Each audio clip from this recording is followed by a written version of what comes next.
Hello बच्चों, एक बार फिर से स्वागत है आपका अपने YouTube channel UP board PCM में। आज के इस वीडियो में हम बात करेंगे कक्षा 10वीं के गणित के 100 महत्वपूर्ण बहुविकल्पीय प्रश्नों के बारे में, जिसका आज तीसरा पार्ट है। 2 पार्टों को मिला करके हमने कुल 21 प्रश्नों को आपके साथ साझा किया है। आज के इस वीडियो में हम यहाँ से सवाल नंबर 22 से आगे के कुछ प्रश्नों को आपके सामने दिखाएंगे। तो यहाँ से देखते हैं सवाल आज का 22वां सवाल है। समांतर श्रेणी 3 1 ऋण 1 ऋण 3 के लिए सार्व अंतर होगा। कॉमन डिफरेंस बताना है कि कौन रहेगा इसमें। कॉमन डिफरेंस निकालने के लिए क्या करते हैं, एक आगे के टर्म में एक पीछे का टर्म आपको घटा देना है। जैसे यहाँ पे 3 है और 1 है, तो हमें 1 में से 3 को घटाएंगे तो ऋण 2 आएगा। ऐसे ही यहाँ भी आप चेक कर सकते हो, ऋण 1 में से 1 घटाएंगे तो यहाँ भी वही चीज़ आएगा। यानी इसका कॉमन डिफरेंस बनेगा ऋण 2 -2, जो कि इसका तीसरा विकल्प है।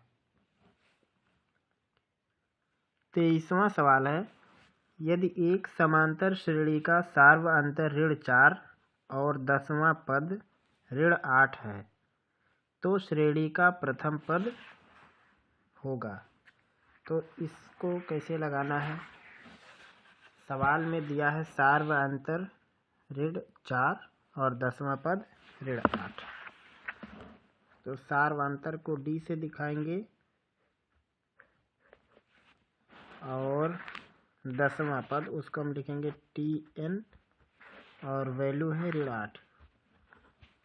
तो 90वें पद का सूत्र होता है A + n - 1 × D।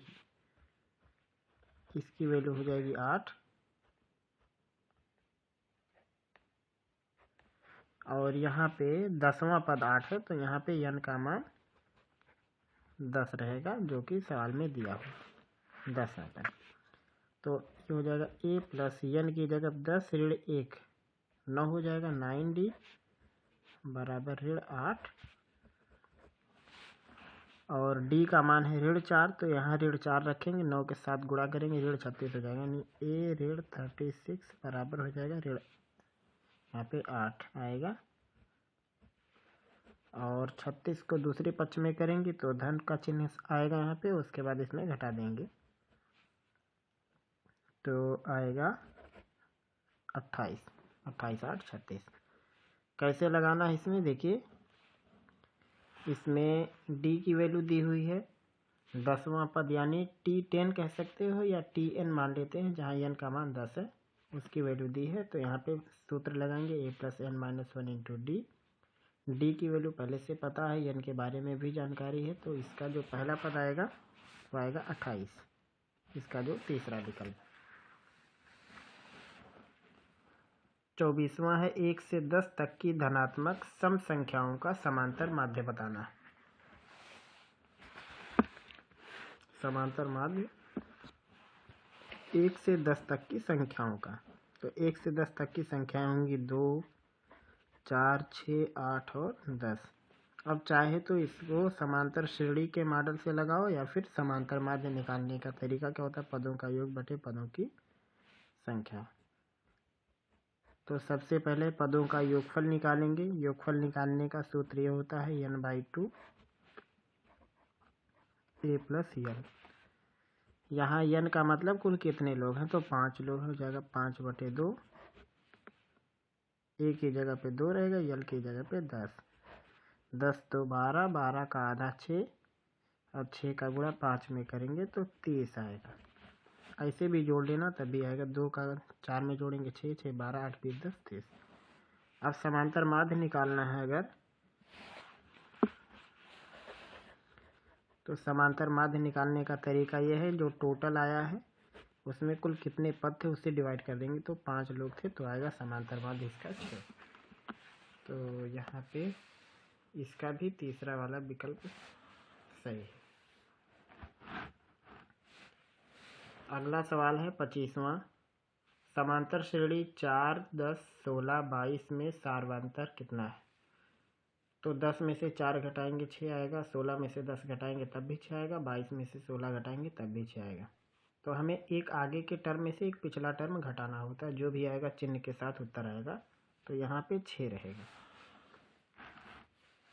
26वां सवाल है, समांतर श्रेणी 2, 7, 12 का 10वां पद बताओ। तो यहाँ पे हमें पहला पद पता है, सार्वंतर निकालेंगे, 7 में से 2 घटा के या 12 में से 7 घटा के तो 5 आएगा। तो इसमें पता है ए का मान 2 और 10वां पद निकालना है, यानी n की वैल्यू पता है और सार्वंतर पता है 5, 2, 5, 7, 5, 12। 10वां पद यानी T10। सूत्र होगा a+9d, लिख सकते हो a+n-1 इंटू डी। जहाँ n की जगह 10 रखेंगे, 10 में से 1 घटाएंगे तो 9 आ जाएगा। तो a की जगह पे 2, 9 और d की जगह पे 5 या 5। 9 × 5 = 45, 2 = 47। तो 10वां पद इसका बनेगा 47, जो कि इसका पहला विकल्प। 27वां सवाल है, श्रेणी 2, 4, 6, 8, 16 समांतर श्रेणी है या नहीं? तो यहाँ पे आप देखिए, समांतर श्रेणी एक ही शर्त पे होगा जब इसका कॉमन डिफरेंस एक जैसा है। तो 4 में से 2 घटाएंगे 2 आएगा, 6 में से 4 घटाएंगे 2 आएगा, 8 में से 6 घटाएंगे तब भी 2 आएगा, लेकिन 16 में से 8 घटाएंगे तो 8 आ जाएगा। तो यहाँ पे कुछ दूर तक तो सार्वंतर बराबर है और यहाँ पे सार्वंतर दूसरा आया, यानी ये समांतर श्रेणी में नहीं है। तो इसका विकल्प बी सही रहेगा कि समांतर श्रेणी में नहीं है। 28वां सवाल है, यदि संख्याएं 20x 30 का 20x 30 समांतर श्रेणी में हो तब x का मान कितना होगा? तो इसको कैसे लगाएंगे? लगाने का तरीका क्या है कि जब 3 ही पद हो और समांतर श्रेणी में हो तो जो बीच वाला पद होता है ये इनका औसत होता है। तो 30 और 20 50 का आधा कर देंगे तो 25 आएगा, जो कि चौथा विकल्प इसका होगा। जब भी 3 पद समांतर श्रेणी में होंगे तो बीच का पद होता है प्रथम पद और अंतिम पद का औसत। तो 30 और 20 50, इसका आधा करेंगे तो 25 आएगा। और उसके बाद आपको दिखाते हैं और प्रश्न।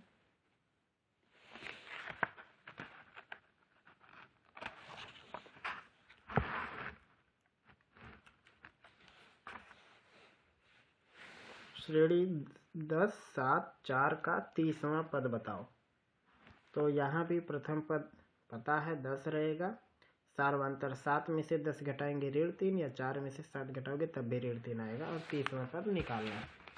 तो इसमें e का मान रहेगा 10, d का मान रहेगा ऋण 3 और n का मान रहेगा 30। ये 3 लोग पता है। 30वां पद निकालना है तो T30 लिखेंगे और सूत्र होगा a+29d। एक कम रहता है हमेशा। a की जगह पे 10, 29 और d की जगह पे ऋण 3, 3 9 27, 3 दूनी 6 2 8।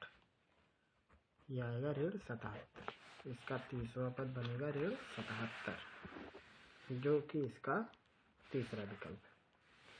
अगला सवाल है 30वां, श्रेणी 7, 13, 19 ये 205 पे ख़त्म हो रहा में पदों की संख्या कितनी है? तो यहाँ a की वैल्यू है 7